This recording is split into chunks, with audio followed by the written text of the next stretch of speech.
Jamie Bruno, 7th and 8th grade English Language Arts. This is year 11. Fantastic.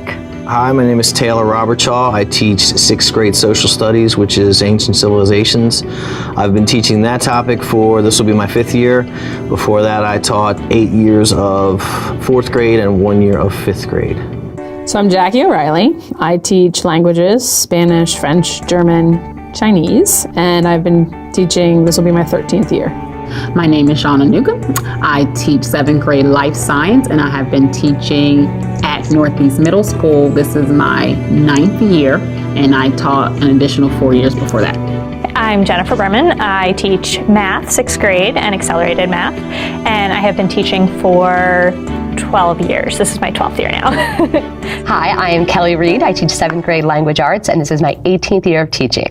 I'm Bobby Burke. I teach 6th grade language arts. I'm a special education teacher, and this is starting my 32nd year of teaching, 30th year at Northeast Middle.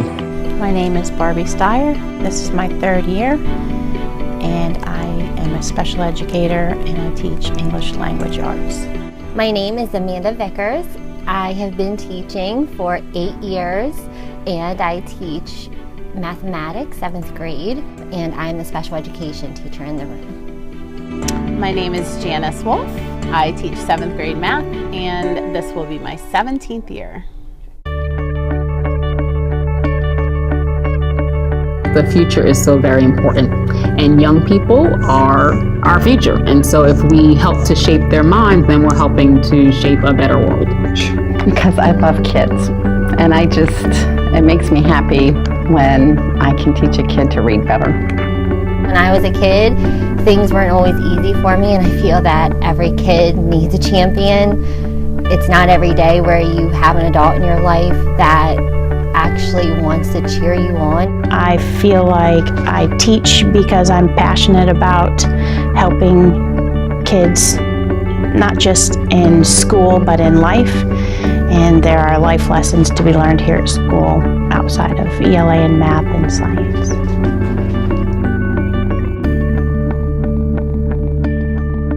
I definitely am one of those people who went into teaching because I loved the subject first, and then my love of the kids definitely came later. I really love reading and writing, and I really wanted to help make other other people passionate about that too. The reason I decided to teach social studies is because really it's the champagne of content.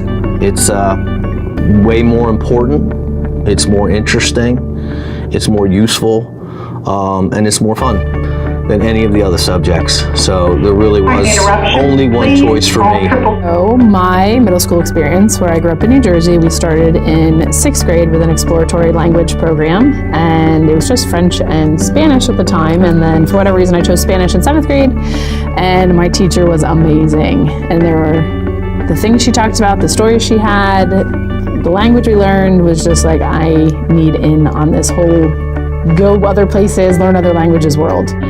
Science is cool and it's fun, and you get to do lots of things. When I was in high school, my science teacher asked me what I was doing for the summer, and I said nothing, and he gave me an application to a college program, and I went and I did science every summer since then, and it was awesome. And to be able to apply knowledge about what science teaches to what you see in the everyday world is awesome, and so that's why I wanted to bring to my kids. So I really like math, but I started really to enjoy it more in 5th grade with my 5th grade teacher, Mrs. Centaur, who just noticed that I liked math, that I was good at math, and kind of helped put me into some activities and classes where I was able to kind of take advantage of that. And ever since 5th grade, it really helped me see why math is used everywhere, and it's kind of the foundation of lots of different things that my students will use. So I just think it's really important for them to see, to build up those skills. Well, I was a secretary years ago, and I wasn't going to go to college, and I worked for a teacher, and she inspired me so much, and she worked with kids with learning disabilities, so I quit my job, I went to college, and I got my degree.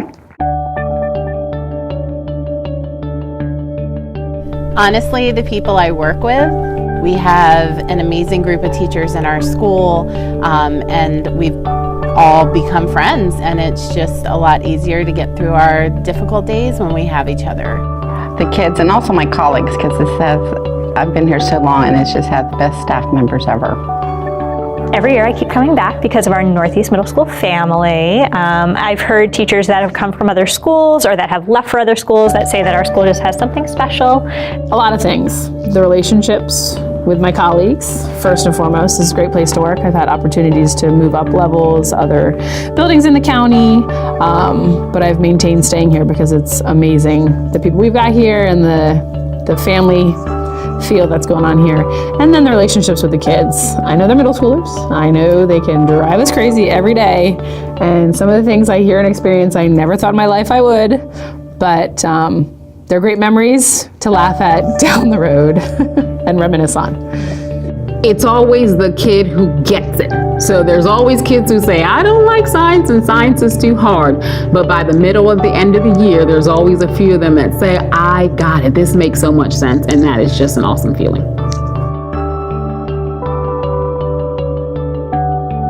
Balance, trying to make it all fit in one day and not lose your mind. Each day you could get wrapped up in all the little things that frustrate and get you angry.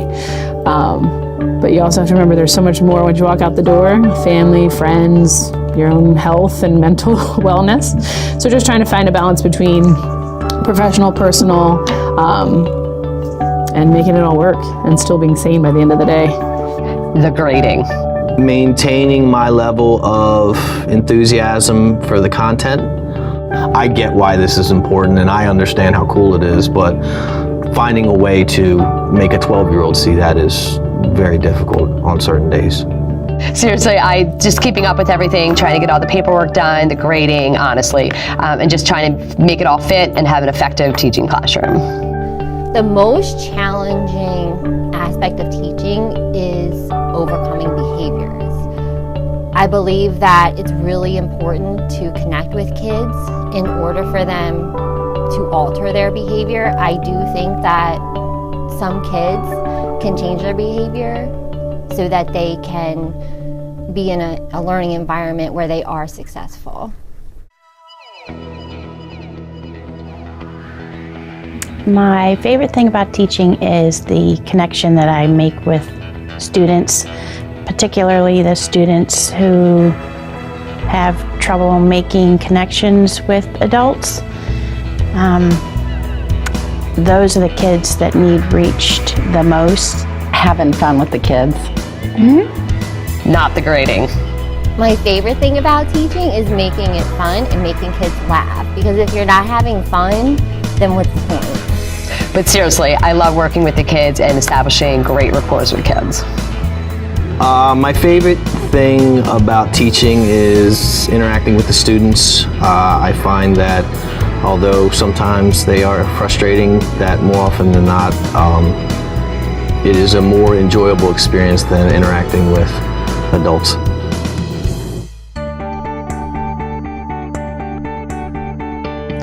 That I needed to be organized. New teachers get file folders, get a colored system, and make it work. If you really need great advice, see Beth Young.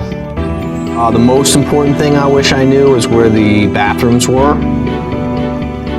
I wish I knew to not sweat the small stuff. I also wish that I knew that, you know,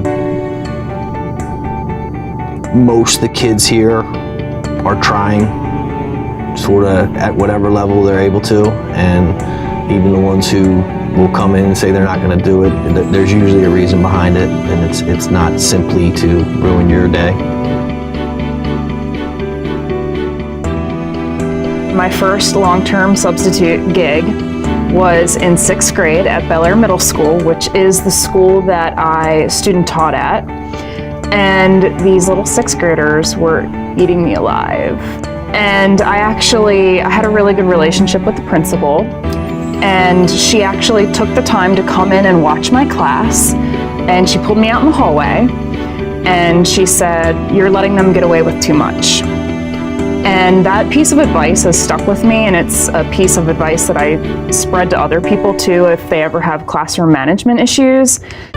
it was probably halfway through my second year when I was putting in the 12, 15-hour days and stressing over every decision I made in the day and worrying over every lesson that fell flat. They took me to the building Cornerstone and showed me the date, and they said, this building was here a long time before you were here, and it'll be here a long time after you're gone. Your job is to just do the best you can.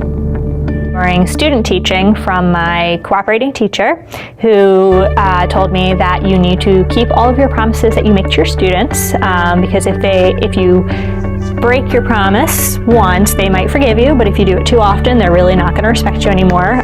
Like, for example, if you tell them you're going to bring in munchkins, they might forgive you once, but that second day, that's it. They're not going to believe you in the future.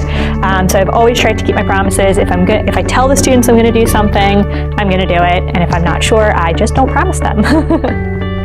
The best teaching advice that I've ever received in regards to teaching actually comes from an article, and the article is titled Surround Yourself with Marigolds. So gardeners, they often plant marigolds around their vegetable gardens. When doing so, the marigolds protect the vegetables, and in fact, the vegetables actually grow big and strong. So therefore, the marigolds, they kind of encourage the growth. If you transfer that into teaching, if you place certain educators together, they both grow together, becoming stronger and more efficient. Establish a positive relationship with your students. Mr. Fell, our math coordinator now, still says that from day one. Positive relationships bring success.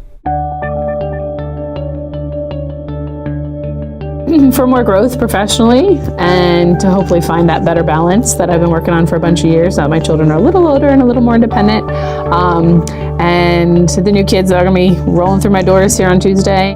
That every one of my students loves to read.